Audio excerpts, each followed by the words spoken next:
Hi, my name is Bernie, and in this video I am going to be talking about semantic barriers.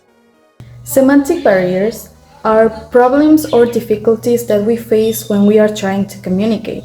These problems can be caused due to differences between the meanings of the words that we are using while we are trying to communicate. These difficulties can be seen in different contexts of communication. For example, it's not the same talking in a formal context than in a more social-like context. But how can we face these problematics? We can start by asking meaning of the words that we don't understand.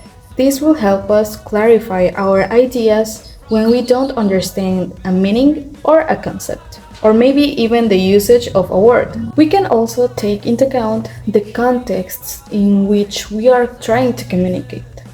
Because, as I said before, it's not the same developing our communication in a school context than in a work context.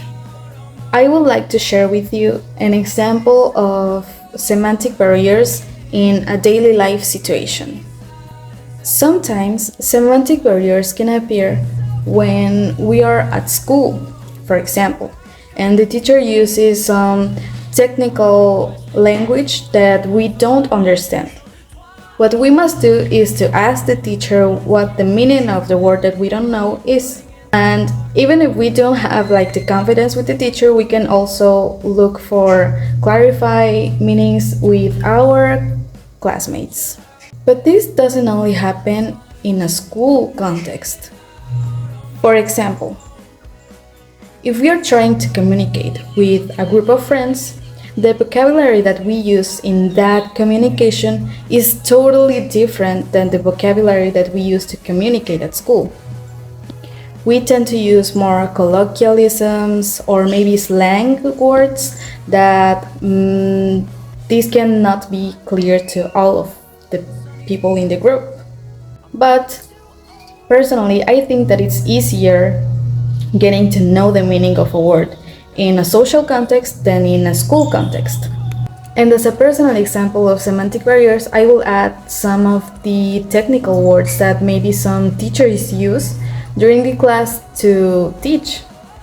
Personally, I tend to ask the teacher of the meaning of the word.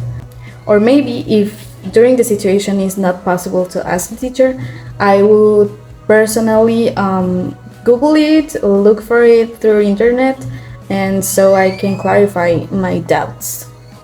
So, let's wrap this up. Semantic barriers are those kind of difficulties or problems that we face when we are trying to communicate. These can be due to differences between the meanings and the concepts that we have of the words.